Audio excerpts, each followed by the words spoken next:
Good morning students, कैसे हैं आप सब। हम लोग फिजिक्स के लास्ट लेक्चर में देखा था प्रिज्म में प्रकाश का अपवर्तन, विचलन कोण और अल्पतम विचलन कोण और उसका ग्राफ भी देखा था हम लोगों ने। अगर उस लेक्चर को आप लोगों ने नहीं देखा तो उसका लिंक मैं नीचे डिस्क्रिप्शन में दे रहा हूँ, वहाँ जा कर के आप लोग देख सकते हैं। आज का लेक्चर तो बहुत ही ज़्यादा इम्पॉर्टेंट है क्योंकि आज हम लोग देखने वाले हैं प्रिज्म के लिए अपवर्तनांक का सूत्र। प्रिज्म के लिए अपवर्तनांक का सूत्र, आप लोग प्रिज्म के लिए अपवर्तनांक का सूत्र हाई स्कूल में पढ़ चुके हैं और हाई स्कूल का ये फार्मूला होता है n बराबर sine a plus delta m by 2 upon sine a by 2। High school में ये फार्मूला होता है और इस फार्मूले पर हम लोग न्यूमेरिकल्स लगाते हैं हाई स्कूल में, लेकिन इसका डेरिवेशन हम लोग नहीं जानते हैं। तो इस फार्मूले का डेरिवेशन मैं करने वाला हूँ, इसलिए आप लोग पूरी वीडियो कंटिन्यू देखते रहिए। अगर आप लोग पूरी वीडियो देखेंगे तो इसका डेरिवेशन आप लोगों को 100% आ जाएगा। इसके लिए हम लोग अभी जो एक डायग्राम बनाए हुए थे प्रिज्म में प्रकाश का अपवर्तन, वही डायग्राम हम दोबारा बनाते हैं कि प्रिज्म में प्रकाश का अपवर्तन कैसे होता है। ये वाला कोण तो हम लोग जानते हैं कि प्रिज्म कोण A होता है। ये एक प्रिज्म है और ये प्रिज्म कोण A है। प्रकाश की किरण मान लीजिए कि इस तरीके से प्रिज्म पर आपतित होती है। प्रकाश की किरण इस तरीके से आपतित होती है। ये क्या होगा? आपतन बिंदु होगा। और आपतन बिंदु पर क्या बनेगा? आपतन बिंदु पर हम अभिलंब बनाते हैं। अभिलंब इस तल के लंबवत बनेगा, इस तल के लंबवत तल। इस तरीके से ये क्या हो जाएगा? ये हो जाएगा अभिलंब। क्लियर? अब ये आपतित किरण और ये अभिलंब, आपतित किरण और अभिलंब के बीच बने कोण को हम क्या कहते हैं? आपतन कोण I कहते हैं।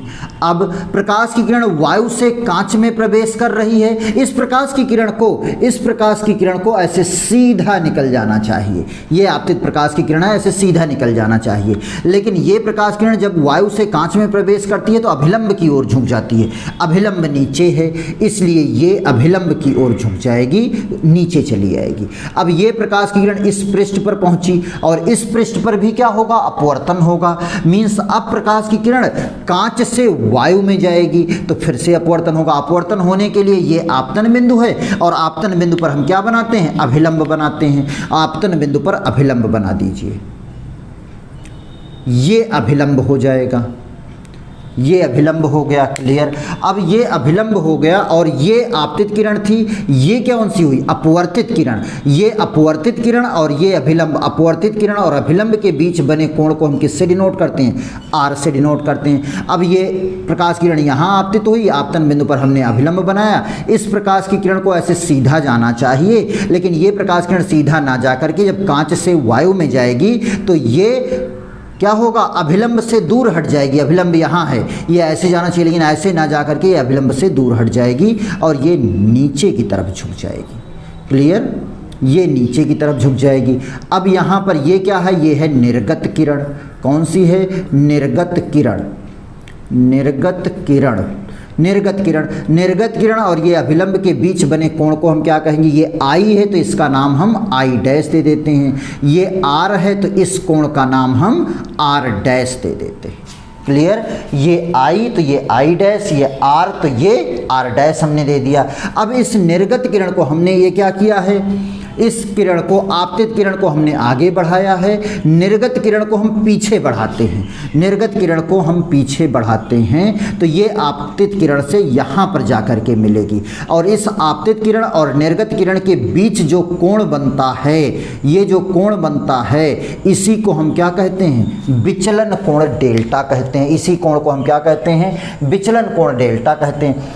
अब अगर ध्यान से देखिए यहाँ पर, तो ध्यान से देखेंगे तो आप लोगों को एक चीज़ समझ में आएगी। आप लोग जानते हो कि अगर इस तरीके से दो लाइन है, अगर इस तरीके से दो लाइन है तो ये कोण और ये कोण क्या होते हैं? बराबर होते हैं। ये दोनों कोण बराबर होते हैं। तो एक लाइन ये है अभिलंब, एक ये है आपतित किरण, तो ये I है तो ये पूरा क्या होगा? I ही तो होगा। ये पूरा I होगा। ये पूरा I होगा तो ये इतना कोण कितना होगा? ये वाला कोण कितना होगा? अब आप लोग देखिए, ये पूरा I है तो इस पूरे में से ये वाला R अगर माइनस कर देंगे तो ये वाला कितना हो जाएगा? I माइनस R आ जाएगा। क्लियर? ये पूरा आई है, आई में से आर माइनस कर देंगे तो जो बचेगा वो क्या हो जाएगा, आई माइनस आर। अब यहाँ पर भी देखिए, एक लाइन ये है, एक लाइन ये है, एक लाइन ये, एक लाइन ये, तो इधर अगर आई डैश एंगल है तो इधर भी तो आई डैश एंगल बनेगा, तो इधर भी ये क्या होगा, आई डैश होगा। ये पूरा क्या होगा, आई डैश होगा। ये पूरा आई डैश हो गया तो हमारा ये इतना कितना होगा एंगल, ये एंगल कितना होगा, ये वाला। मीन्स यहाँ पर अब आप लोग देखिए कि ये पूरा एंगल कितना है, ये पूरा एंगल आई डैश है, ये पूरा एंगल आई डैश है, नीचे वाला आर डैश है, तो ये ऊपर वाला कितना होगा, i dash minus are dash. भाई पूरा एंगल आई डैश, नीचे वाला आर डैश, तो बचा कितना, तो आई डैश में से पूरे में से नीचे वाला अगर आर डैश माइनस कर दे तो ऊपर वाला आ जाएगा, means i dash minus are dash, ये हमारा बन जाएगा। क्लियर, इतने में कोई प्रॉब्लम नहीं। अब यहाँ से आप लोग देख सकते हो कि ये वाला एंगल आई माइनस आर, ये i dash i minus r है और ये i dash minus are dash है, इतना हो गया। अब हम लोग डेरिवेशन करना स्टार्ट करते हैं और इसका एक नाम दे देते हैं, इसका P, ये Q, ये R और ये S। इस तरीके से PQ आपतित किरण है, QR प्रिज्म के अंदर अपवर्तित किरण और ये RS प्रिज्म से निर्गत किरण है। यहाँ पर हमने A नाम दे दिया है, P दे दिया है, यहाँ पर B नाम दे दीजिए या E नाम दे दीजिए, यहाँ पर इस पॉइंट का नाम क्या दे दीजिए, E दे दीजिए। अब हम लोग इसका डेरिवेशन करना शुरू कर देते हैं। हम लोग जानते हैं बहिष्कोण अंतः दो कोणों के योग के बराबर होता है, तो हम लोग यहाँ पर इसका भी नाम दे देते हैं, इसका नाम दे देते हैं D, इसका नाम D दे देते हैं। तब फिर ये हो जाएगा त्रिभुज DQR में, DQR में, इस त्रिभुज में देखिए DQR, इस त्रिभुज में देखिए DQR त्रिभुज में ये डेल्टा क्या है, बहिष्कोण है, तो बहिष्कोण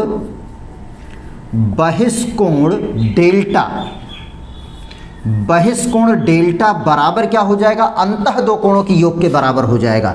मतलब इस कोण और इस कोण के बराबर हो जाएगा, इन बहिष्कोण के योगफल के बराबर, अंतः दो कोणों के योग के बराबर हो जाएगा। तो बहिष्कोण डेल्टा बराबर आई माइनस आर प्लस, ये एक ब्रैकेट में हो गया, दूसरे ब्रैकेट में क्या आ जाएगा, i dash minus are dash, ये बहिष्कोण है और ये दोनों अंतः कोणों के योग के बराबर होगा। क्लियर, ये हमारा एक इक्वेशन बन गई कि बहिष्कोण डेल्टा अंतः दो कोणों के योग के बराबर है। क्लियर, अब हम लोग यहाँ से एक चीज़ ये देखते हैं कि इस चतुर्भुज में देखिए, चतुर्भुज, इस पॉइंट को ये नाम क्या देंगे, ए, तो चतुर्भुज, कौन सा चतुर्भुज, AQER, AQERA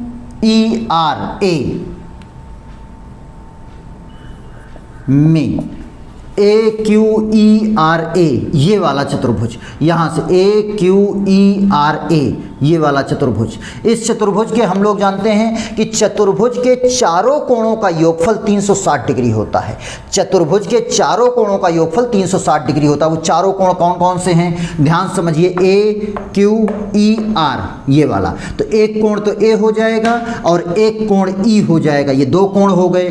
तीसरा कोण कौन सा होगा, तीसरा कोण ये वाला होगा, मीन्स ये वाली एक लाइन है AQ और दूसरी लाइन क्या है, QE, तो इन दोनों लाइनों के बीच का एंगल, इस लाइन और इस लाइन के बीच का एंगल, मतलब ये। और हम लोग जान रहे हैं ये क्या है, अभिलंब है, और जब ये अभिलंब है तो अभिलंब कितना डिग्री का कोण बनाता है, 90 डिग्री का कोण बनाता है। मीन्स कोण Q जो होगा वो 90 डिग्री होगा, कोण Q 90 डिग्री हो जाएगा।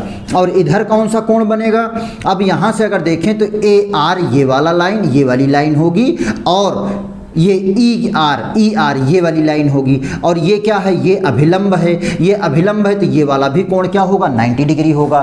तो ये 90, ये 90, 180 डिग्री ये हो गया, तो टोटल 360 डिग्री होगा। लेकिन 360 में से ये 90 और ये 90 माइनस हो जाएगा, मतलब 360 में से 90 180 माइनस हो जाएगा, तो 180 ही तो बचेगा। मतलब A और E इन दोनों का योगफल, कोण A प्लस कोण E, इन दोनों का योगफल कितना हो जाएगा, 180 डिग्री।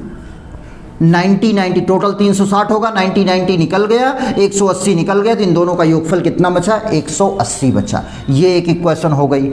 मान लीजिए इक्वेशन नंबर 2 हो गई।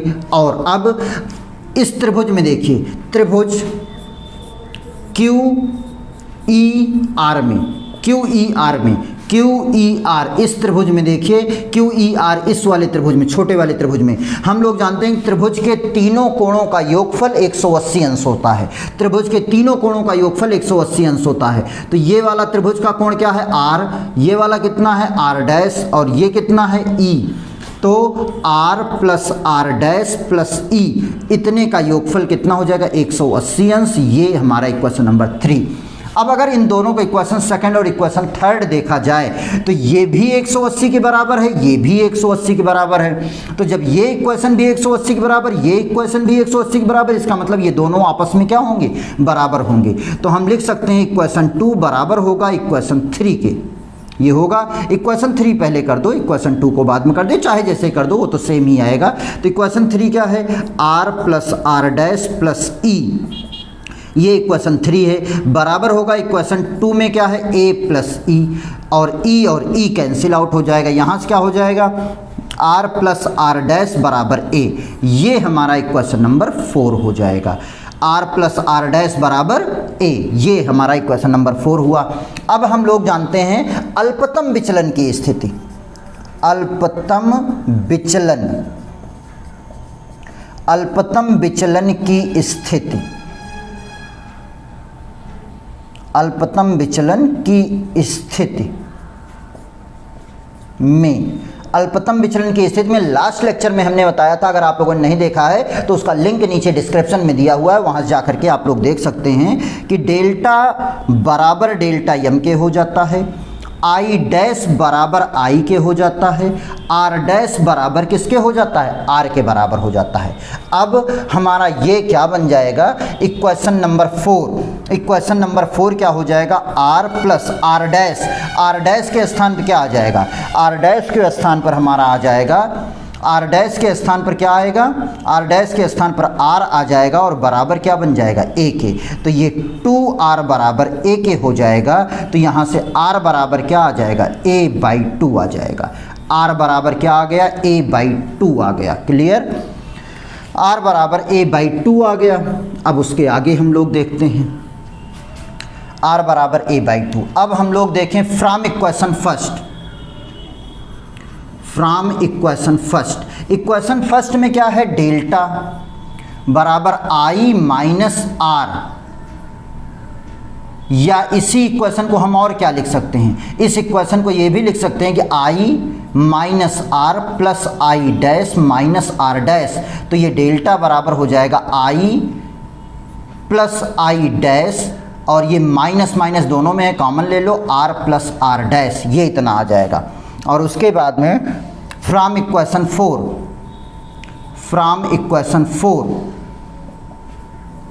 इक्वेशन 4 से डेल्टा बराबर क्या हो जाएगा? I minus I dash minus R plus are dash, R plus are dash के स्थान पर क्या आ जाएगा? ए आ जाएगा।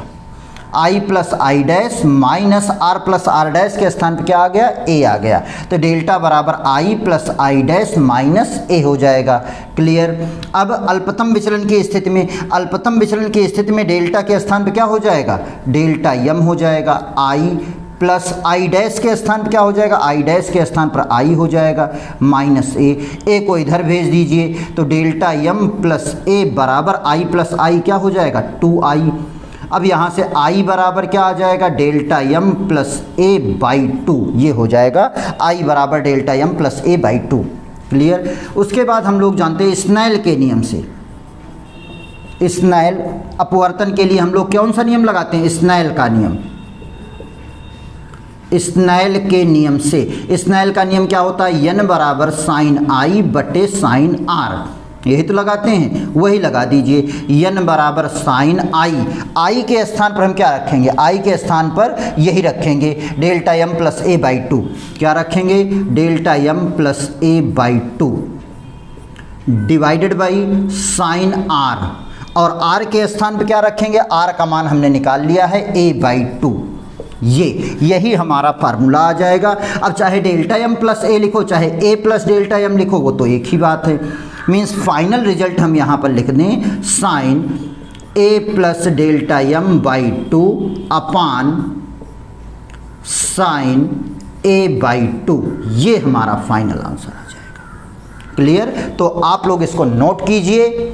और इसमें देखिए यन क्या है, यन है प्रिज्म के पदार्थ का अपवर्तनांक, ए क्या है प्रिज्म कोण, डेल्टा एम क्या है विचलन कोण, न्यूनतम विचलन कोण, ए क्या है प्रिज्म कोण है। तो सारी चीज़ें आप लोग जान रहे हो, इसको आप लोग पूरी तरीके से लर्न कीजिए, नोट कीजिए और इसे तैयार भी रहना चाहिए, बोर्ड एग्जाम के लिए इम्पॉर्टेंट है। इसी तरीके से आप लोग पढ़ते रहिए और चैनल को सब्सक्राइब कीजिए, अपने दोस्तों में शेयर कीजिए और वीडियो को लाइक कीजिए। Thank you so much.